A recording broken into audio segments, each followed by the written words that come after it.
Yo, Miguel. What's So up? basically, this whole Corona thing is freaking people out.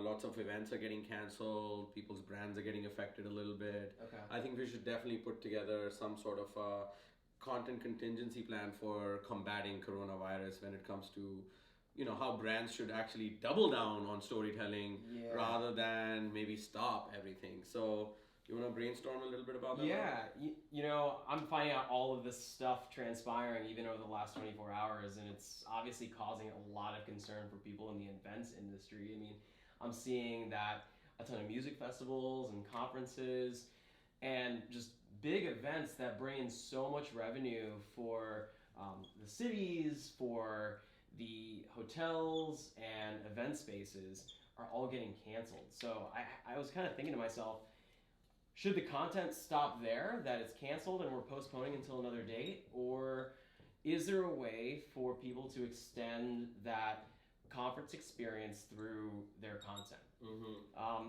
The first thing that comes to mind is the fact that so many of us are looking at all this content online talking about coronavirus. People's eyes are already there. So the channel is wide open, especially for And people. it's busier than ever. And they're dying to hear from, they're dying to hear from like the Coachellas of the world or like the ultra music festivals of the world to see what's next. So, for me, of course, I'd be heartbroken if my favorite music festival was canceled. But I think we should really embrace, the fact that we have so much available to us virtually. I know that it can't match the real thing, but right now, this is going to be the very best thing for brands, for events, to really get in front of their fans so that they're able to start building even more brand equity when times are kind of rough like this. Yeah, and also before we even discuss whether we can kind of hold a virtual event itself, let's not forget that most of these events are getting canceled, but they're also getting postponed. So true. we should actually double down on the momentum, on this attention that we have, rather than them feeling that they need to drop everything. I think we should get them hyped for that next date more than ever.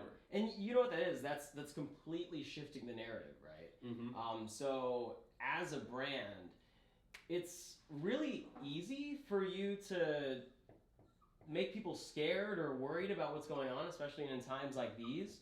But the best thing, I think, from a very 90,000 feet view to focus on is giving them something to look forward to, right?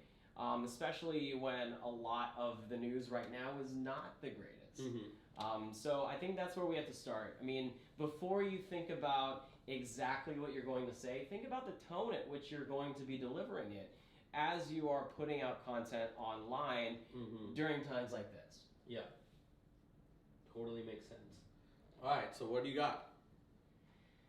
So obviously, there's always going to be contingencies upon cancellations of events when you're dealing with contracts, but this is really where you lay the groundwork for your cancellation, or if you want to call it the Corona event cancellation content contingency plan, whatever you want to call it.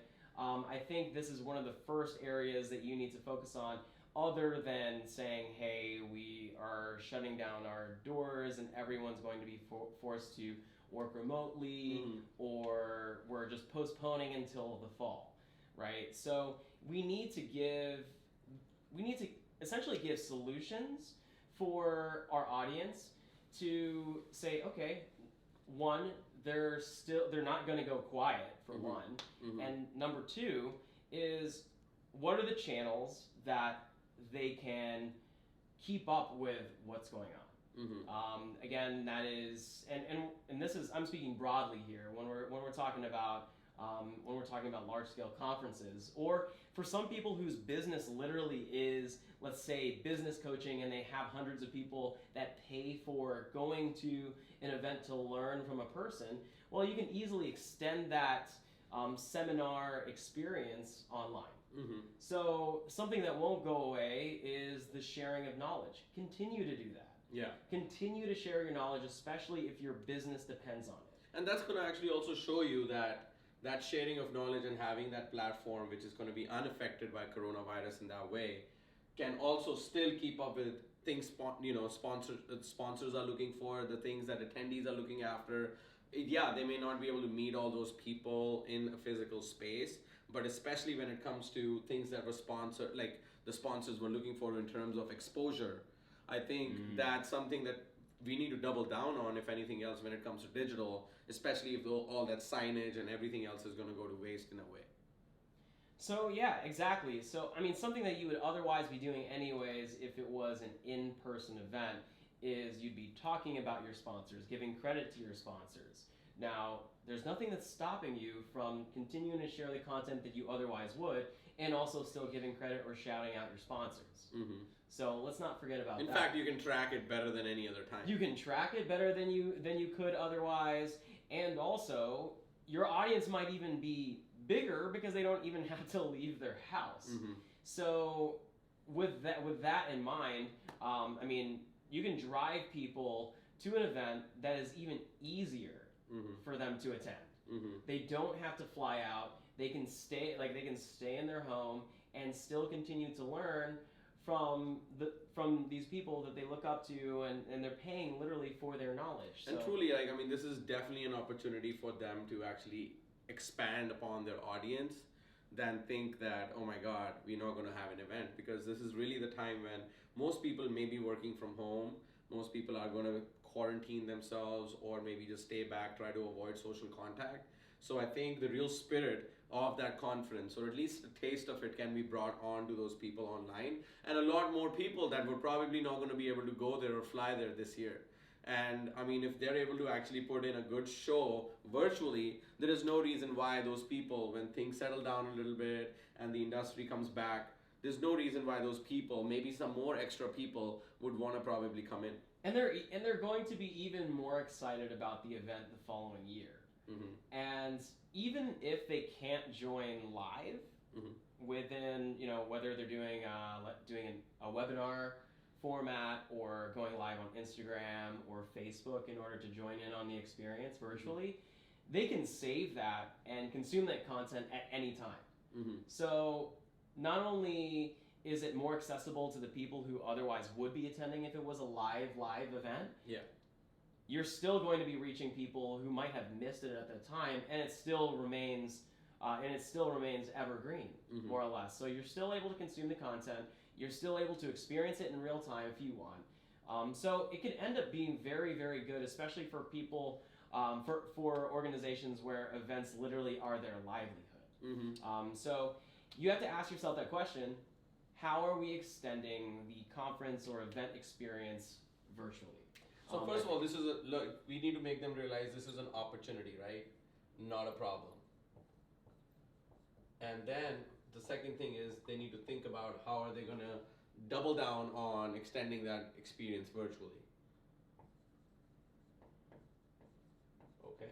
And what do you think is the third thing that they need to take care of? I think they need to take care of, identifying what channels to be on. Because, it kind of goes without being said, they're definitely going to be on social media. And as they're doing that, as they're determining the channels and how they want their audience to be communicated to, that from there they can kind of figure out what their content strategy is around, okay, I have this live event, maybe it's a webinar, and then I can kind of deconstruct it and place it in different channels where people are paying most attention. Okay, so say I figured out that, hey, I have a positive outlook towards it. I want to actually do something. I want to be able to expand rapidly on virtually, but rapidly at the same time. And also I want to make sure that I have clarity. Once I figure out what clarity I have on my platforms that I want to push this out, what's next? What's the first few steps somebody can kind of take to make sure that they are kind of online to ramp this up? I know they can come to us for help, etc.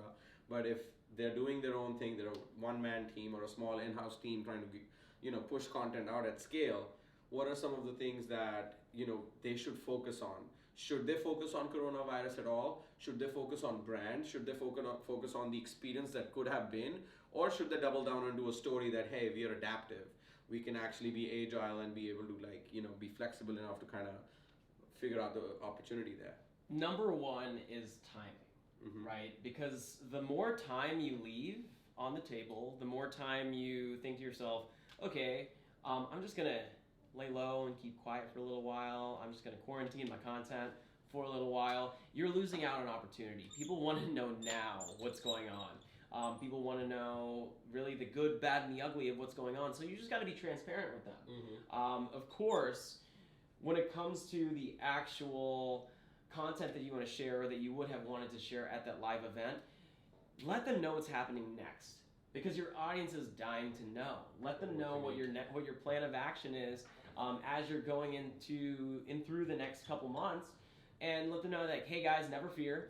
We are going to be going into the next couple months hitting hard with the content, just so you feel like you're still going to be there with us. I think live is going to be a tremendous tool for people to feel like they're experiencing something together. Because, I mean, when you're quarantined, you're enclosed in a space for a really long time, and it can feel alone, and you can feel like you aren't a part of something, and you kind of feel that sense of FOMO. So, kind of turning it around, even though everyone's going to be at home, you as the organizer or the host of this event, you absolutely have to make them feel like you're right there with them. Because there's that sense of, back in the day when we were watching the moon, First Man on the Moon, there was no other feeling like it for those people at the time, because they were all watching the same thing at the same time. So the same thing goes for the content that you want to share with your virtual event. So timing, real-time content. Exactly. So timing is huge, especially right now. I mean, you don't want your audience to feel like they're left on an island. You want them to feel like you're on the island with them. So, all right, I think we can definitely put together this sort of a thing. I hope, if generally people were to understand that this is a pandemic or an epidemic, etc., but at the same time, it shouldn't slow down that speed of storytelling on social. Not at all. It should, in fact, actually double it down. Yes. It should accelerate it. So, shoot, yeah, I feel like we uncovered a lot, just kind of talking this through. And I mean, I feel really good about really offering up recommendations to our clients who are kind of in fear right now as to what's going to happen over the next couple weeks, months, and how they're going to recuperate throughout the rest of the year. So, more to come on that. Shoot, some good stuff. Good stuff. So, I mean, me personally, I'm not worried. Number one thing, I think this is a huge opportunity. Definitely. Huge opportunity. We need to shift the narrative on it. People need to expand virtually and rapidly, and then also make sure that they know what platforms need what sort of expansion. Cool, man. All right. Good stuff. Let's definitely get this out to the clients.